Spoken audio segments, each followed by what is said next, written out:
안녕하십니까. 수학과 입시를 공부하고 생각하는 사람 헬리오스 김병재입니다. 네, 오늘은 헬리오스 수학 파트로 다시 돌아가 가지고요, 기출문제를 공부하는 이유에 대해서 한번 생각을 해보겠습니다. 지금 고등학교 3학년을 올라가는 친구들과 재수를 준비 중인 친구들, 아직 공부를 시작했을지 모르겠지만 수능을 준비하고 있는 친구들이라면 당연하게 기출문제들을 풀어보고 있을 거라고 생각을 합니다. 질문 하나 드리죠. 도대체 기출문제를 왜 푸시나요? 누가 반드시 해야 된다라고 얘기해서? 물론 저도 반드시 해야 된다라고 얘기는 했습니다. 주변의 친구들이 다 풀고 있으니까, 그쵸? 옆에 있는 친구들 다 풀고 있으니까 해야 될 것 같다는 생각이 들 수 있습니다. 예, 많이들 하는 얘기가 유형에 대한 부분을 얘기를 해요. 유형에 대한 부분들을 얘기를 하고 그렇긴 합니다. 예, 물론 맞는 얘기기도 하고, 그 부분은 제가 얘기할 이유 중에 하나에 들어가긴 하는 부분입니다. 유형에 대한 부분은. 일단은 얘기 드린 것처럼 유형 분석이 가능해요. 지금부터 한 3, 4개년 정도의 그런 기출문제들을 풀어본다라고 한다면 트렌드나 문제 출제 트렌드나 방향 등을 알 수 있게 되는 형태가 됩니다. 그걸 분석적으로 봐야 되는 거예요. 그래서 유형을 분석해 가면서 문제를 풀어야지 그것이 이루어지는 거예요. 그냥 단순히 문제를 푼다라고 했을 때 되는 게 아니라는 겁니다. 이게 진짜로 많이 생각을 해야 될 부분은 뭐냐면, 공부를 할 때 맞았다 틀렸다는 중요하지 않아요. 우리가 공부를 할 때 맞다 틀리다가 중요한 게 아니라 그 맞을 때까지 가는 과정이 정확한가와, 틀린다면 어디서 어떤 실수를 했고 어떤 잘못을 했기 때문에, 왜 이런 생각을 못했기 때문에 이렇게 틀렸는지에 대한 부분들을 우리는 인지하고 받아들이고 들어가야 된다는 겁니다. 그쵸? 그러니까 그런 부분들에 있어서 유형에 대한 부분, 기출문제를 푸는 첫 번째 이유는 유형에 대한 분석입니다. 기존 출제 유형에 대한 분석과 그 유형들에 대해서 익숙해지기 위함이에요. 맞아요. 문제 출제에 대한 출제 유형들이나 이런 것들을 분석하기 위함입니다. 그것이 기출문제를 풀어야 하는 제 1번 이유입니다. 근데 여기서 한 가지 이야기를 드리죠. 정말 어려운 4점짜리 문제에 그 문제 열심히 풀면 그 문제 수능 때 가서 풀 수 있습니까? 한 2등급 정도 받는 친구들, 21번, 29번, 30번 정도를 틀려서 2등급 좀 윗부분에 있는 친구들이죠. 2등급 정도를 받는 친구들이 21번, 29번, 30번을 수능 때부터, 첫 번째 수능이 시작됐을 날부터 지금까지 모든 출제 유형을 다 받아서 그거를 몇십 번씩 돌려서 봤다라고 한다면, 그 친구는 과연 21번, 29번, 30번을 맞출 수 있을까요? 21번, 29번, 30번의 유형이 있습니까? 21번의 유형은 이겁니다. 가형 기준으로 말씀드릴게요. 졸라 어려운 미분 문제. 29번 유형 이겁니다. 진짜 졸라 어려운 공간도형 문제. 이거 아니에요? 30번 문제. 와, 욕 나오게 어려운 적분 문제, 미적분 문제입니다.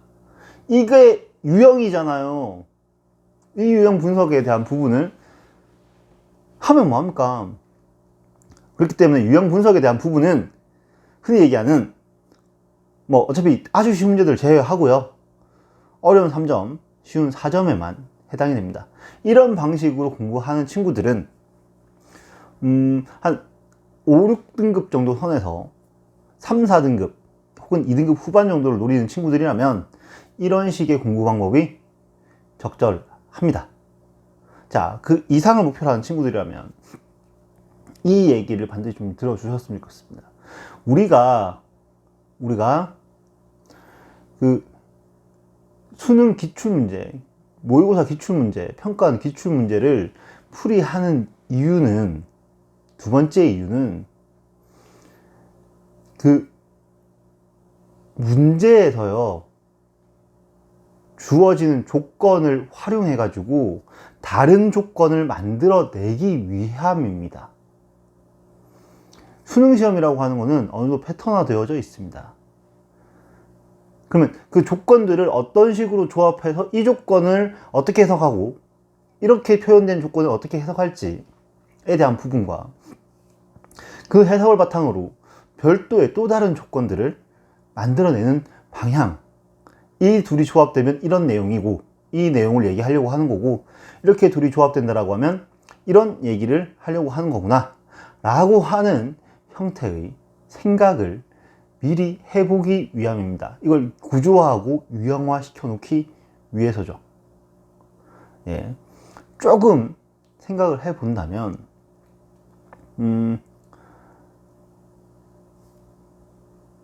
어려운 문제들, 특히 박스 안에 조건이 나와 있는 문제들의 경우요, 보통 그런 경우는 문제들은 어려운 문제들이죠. 어려운 4점짜리 문제들입니다. 그 경우에 그 조건만 가지고 해결이 되는 문제는 별로 없습니다.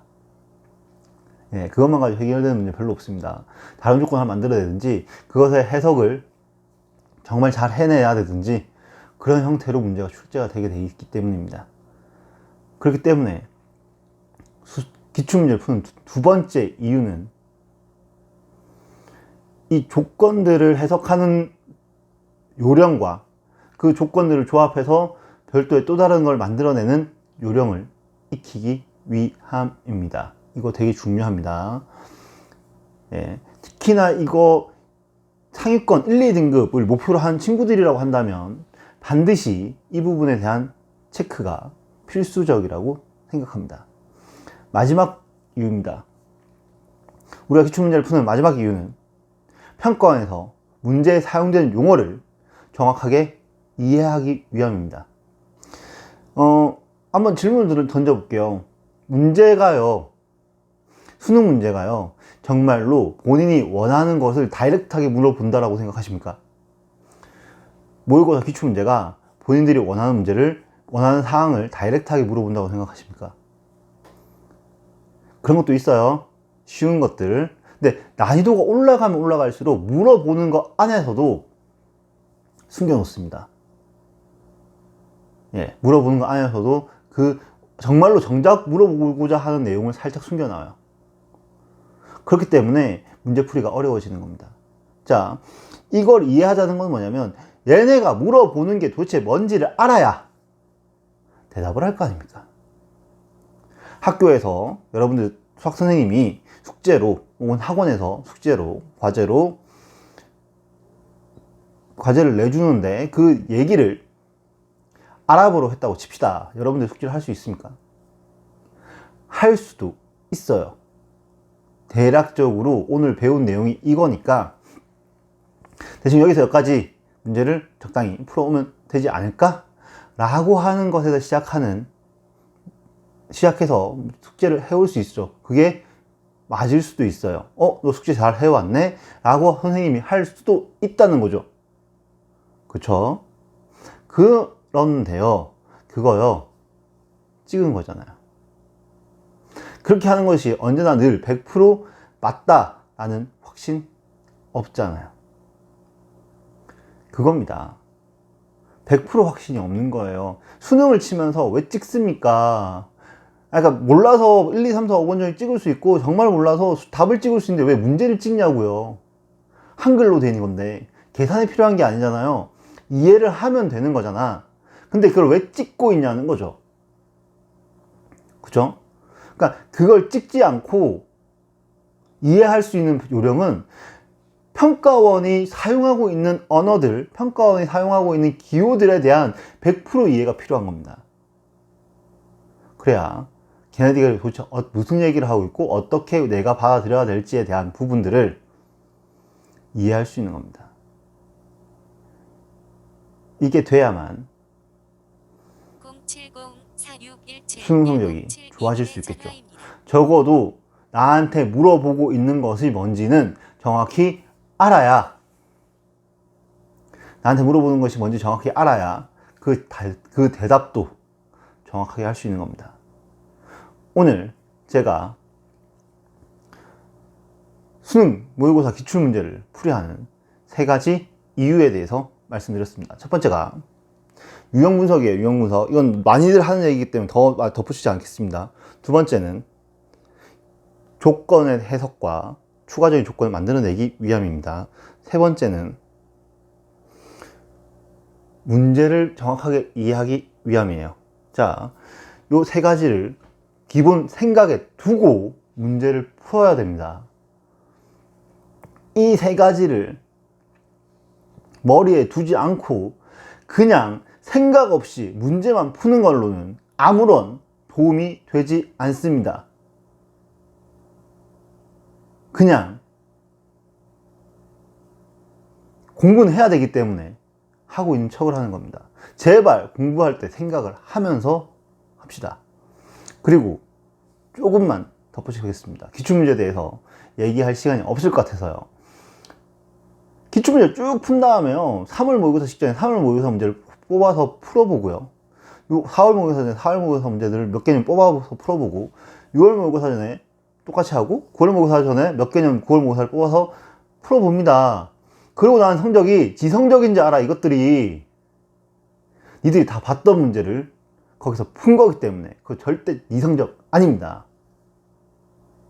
절대로 아닙니다. 그러니까 오해하지 마십시오. 착각도 하지 마십시오. 한번 봤던 문제를 보는 것과 생판 처음 보는 문제를 보는 것이 똑같다라는 그런 생각을 하지 않는다면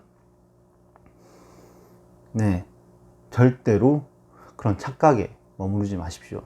그리고 또 하나 더 얘기합니다. 만약에 그 성적과 저 성적이 크게 차이가 난다면 제발 아까 얘기했던 3가지를 다시 한번 생각하면서 정말로 꼼꼼하게 생각하면서 시험 공부하시기 바랍니다. 공부하시길 바랍니다. 저는 오늘의 영상은 여기서 마무리할 거고요. 오늘 영상이 좋았다면 좋아요를, 별로라고 하는 거면 싫어요를, 그리고 구독 버튼은 항상 열려 있습니다. 구독해 주십시오. 저는 지금까지 헬리오스였고요. 저는 다음 주 월요일날 또다시 수학 얘기를 들고 찾아오겠습니다. 감사합니다.